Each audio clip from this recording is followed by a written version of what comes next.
3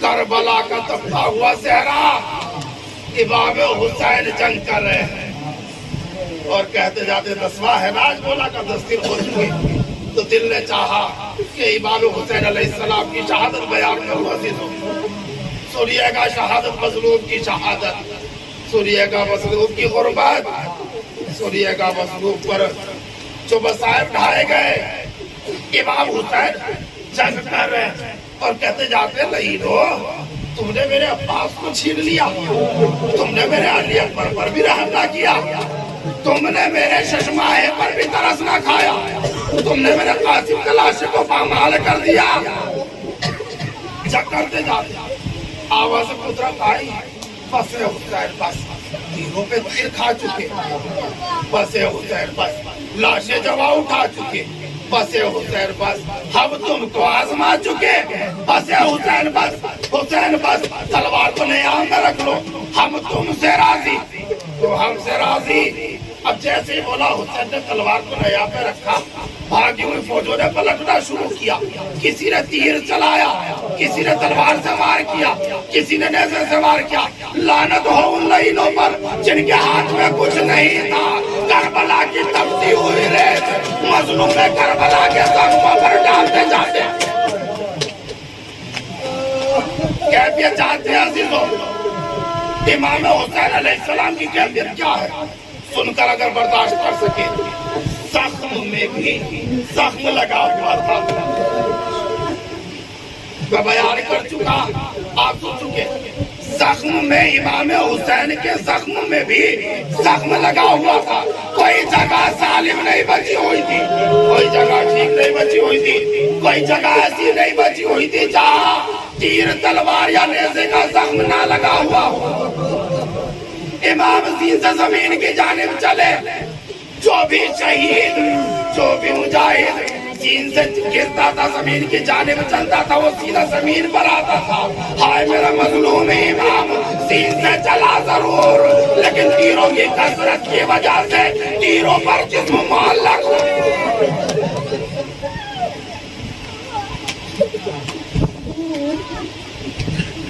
سرزمین کربلا پر ارواح انبیاء موجود ہے جناب سیدہ کا زارو ہے امام حسین کا سر ہے ارواح انبیاء موجود ہے سرزمین کربلا پر شیبر خون خنجر کرتا ہوا چلا خنجر کو خود کرتا ہوا چلا شیبر نہیں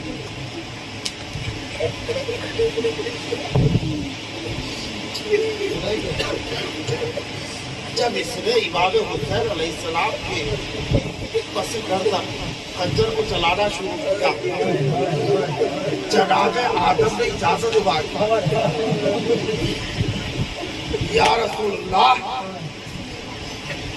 اجازت دیجیے بیٹا آنکھوں کے پیچھے شہید ہوا تھا 300 سال تک گریا کیا ہے یہ منظر نہیں دیکھا جاتا جناب ابراہیم نے اجازت مانگی یا رسول اللہ حکم الہی ہوا تھا بیٹا قربان کرو آنکھوں پر پٹی باندھ لی تھی ہاتھ لرز رہے تھے حسین جو قربان ہوتے ہوئے نہیں دیکھا جاتا سب انبیاء چلے گئے جناب آدم سے لے کر جناب خاتم تک چلے گئے مولا کائنات سب بہادر بھی سرزمین کربلا پر نہیں رکا جب سب انبیاء چلے گئے اولیاء چلے گئے امام حسین علیہ السلام نے جناب سیدہ کی جانب رخ کیا اما سب چلے گئے ہیں تم نہ جانا جناب سیدہ کا زانو تھا امام حسین کا سر کند خنجر سے سر تن سے جدا ہوا انا للہ و انا الیہ راجعون